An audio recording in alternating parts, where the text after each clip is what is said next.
एक गांव में एक जवान लड़का रहता था। वह बहुत परेशान था क्योंकि उसका मन उन्हीं चीज़ों के बारे में सोचता रहता जिसके बारे में वह नहीं सोचना चाहता था। वह अपनी छोटी छोटी खुशियों के लिए अपने दिन का ज़्यादातर समय यूं ही बर्बाद कर देता और फिर बाद में इसके लिए पश्चाताप भी करता। लेकिन वह ना चाहते हुए भी अगले दिन फिर उन्हीं आदतों को दोहराता। एक तो वह जवान था, लेकिन वह कुछ भी ऐसा नहीं कर पा रहा था जिससे उसके माता पिता को उस पर गर्व हो। वह जानता था कि वह अपने समय और ज़िंदगी के साथ गलत कर रहा है, लेकिन वह अपनी समस्याओं के बारे में दूसरे बड़े लोगों को बताता और वो लोग उसको तरह तरह के सुझाव भी देते। लेकिन उस लड़के को भी ऐसा लगने लगा था कि उसका बाकी का जीवन ऐसे ही मानसिक बोझ और बुरी आदतों के साथ बीतने वाला है। इसीलिए अब वह बहुत ही उदास और परेशान रहने लगा। एक दिन अपने विचारों में खोया हुआ अपने गांव के तालाब के किनारे बैठा हुआ था। तभी पीछे से उसका एक दोस्त भागता हुआ आया। मित्र, मैंने तुम्हारी सभी समस्याओं का समाधान ढूंढ लिया है। अपने मित्र के मुंह से यह बात सुनकर वह लड़का बहुत खुश हुआ और पूछता है कि क्या समाधान मिला मेरी समस्याओं का, जिन्हें मिटाने के लिए मैं बहुत तत्पर हूँ। तब वह बोलता है कि ध्यान ध्यान तुम्हारी सभी समस्याओं का समाधान है। लड़के ने कहा कि यह ध्यान होता क्या है। तब उसके मित्र ने कहा, कल हमारे गांव में एक बौद्ध भिक्षु आए थे। गांव के सभी लोग उन बौद्ध भिक्षुओं से अपनी अपनी समस्या का समाधान पूछ रहे थे। मैंने सोचा कि मैं भी अपनी समस्या का समाधान पूछ लेता हूँ। तब बौद्ध भिक्षु ने ज़्यादा तो कुछ नहीं बताया, बस इतना ही कहा कि ध्यान जीवन की सभी समस्याओं का समाधान है। मैंने सोचा कि तुम्हें ध्यान के बारे में पता होगा, इसीलिए मैंने उन बौद्ध भिक्षु से ध्यान के विषय में ज़्यादा कुछ नहीं पूछा। अपने मित्र की बात सुनकर उस लड़के ने कहा कि तुम मुझे भी उन बौद्ध भिक्षु से मिलवाओ। और उसका मित्र बौद्ध भिक्षु को ढूंढने निकल पड़े।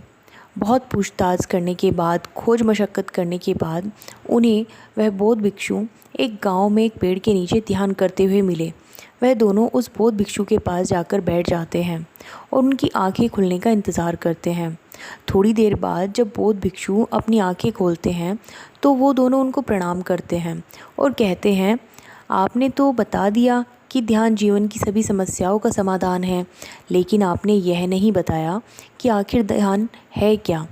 बौद्ध भिक्षु ने कहा, ध्यान क्या है इसको मैं शब्दों में समझा नहीं पाऊँगा, इतनी मुझ में सामर्थ्य नहीं। लेकिन अब क्योंकि तुम लोगों ने प्रश्न किया है तो मुझे कुछ ना कुछ तो बताना ही पड़ेगा।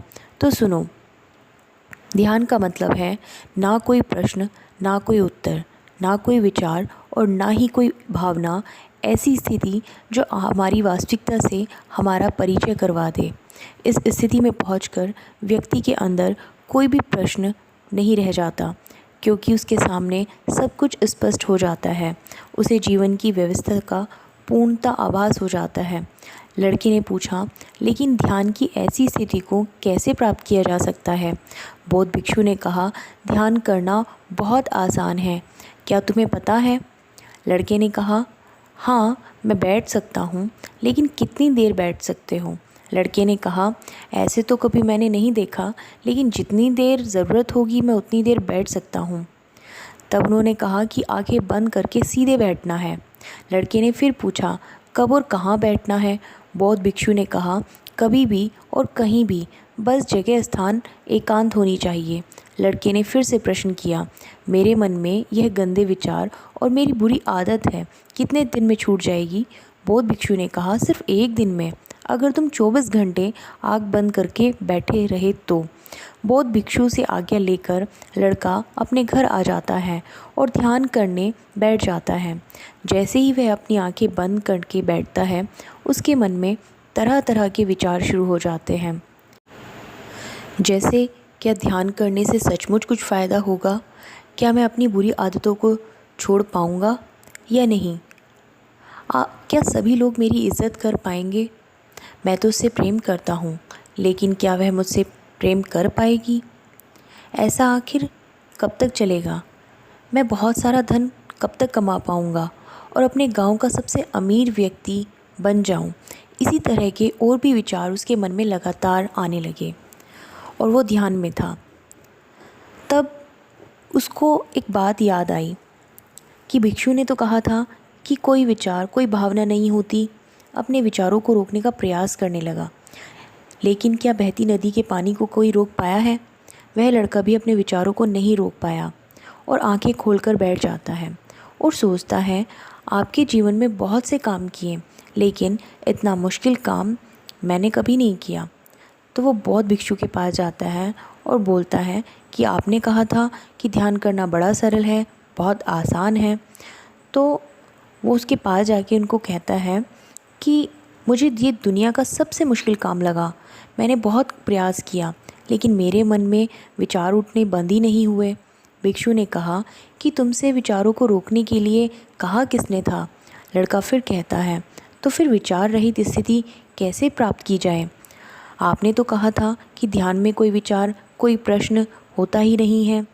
वह हमारे दिमाग में हर समय बहुत से विचार जन्म लेते हैं और मरते हैं, लेकिन हमारा मन उनमें से किसी एक विचार को पकड़ लेता है, फिर उससे जुड़े विचारों के बारे में सोचता चला जाता है। इस तरीके से हमारा मन विचारों में उलझ जाता है और हम भूल जाते हैं कि हम क्या कर रहे थे। जब तुम ध्यान करने बैठोगे तो तुम्हारे दिमाग में भी बहुत सारे विचार उठेंगे और ख़त्म हो जाएंगे, लेकिन तुम्हें किसी भी विचार का चुनाव नहीं करना, बस उन्हें देखना है। तुम्हारे मन में विचार उठेंगे और ख़त्म हो जाएंगे। धीरे धीरे समय के साथ इन विचारों के उठने की गति कम होती चली जाएगी। बौद्ध भिक्षु ने ये सारी बातें उस लड़के को कही। तब वह ये सारी बातें सुनकर अपने घर वापस आ जाता है और दोबारा ध्यान करने बैठ जाता है। इस बार लड़का उसके अनुसार बताए अपने मन में यह विचारों को देखता है। उसके मन में ऐसे विचार उठते हैं जिनके बारे में सोचने से वो खुद को रोक नहीं पाता। वह विचारों में खो जाता है।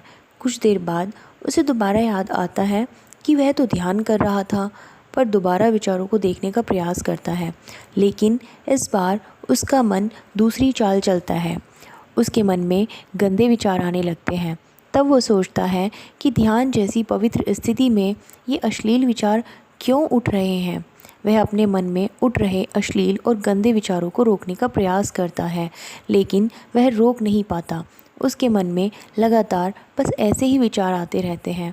बहुत देर तक प्रयास करने के बाद जब वो लड़का परेशान हो जाता है तो वो ध्यान से उठकर सीधा उन बौद्ध भिक्षु के पास जाता है और कहता है, मैं जब भी अपनी आंखें बंद करके ध्यान में बैठता हूँ तो मेरे मन में अश्लील और गंदे विचार ही आते हैं। बौद्ध भिक्षु ने कहा, कोई भी विचार अच्छा या बुरा नहीं होता, इसीलिए किसी भी विचार को बुरा समझकर उसे ज़बरदस्ती दबाने का प्रयास मत करो, क्योंकि हमारे द्वारा विचारों का विरोध ही उन्हें और अधिक शक्तिशाली बनाता है। इसीलिए किसी भी विचार का दमन करने का प्रयास मत करो, क्योंकि इस मन की प्रकृति ही ऐसी है कि हम जिस चीज़ के बारे में सोचने से रोकते हैं उसी चीज़ के बारे में वो सबसे ज़्यादा सोचता है। इसीलिए तुम्हारा विचारों को रोकने का प्रयास व्यर्थ है, और जिन विचारों को तुम गंदा अश्लील विचार कह रहे हो वह विचार भी तुम्हारे जीवन का एक हिस्सा है।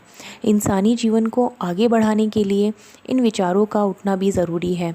एक बात हमेशा याद रखना कि जीवन में हम जिस भी चीज़ को अस्वीकार कर देते हैं, हमारा मन उसी चीज़ में सबसे ज़्यादा रस लेने लगता है।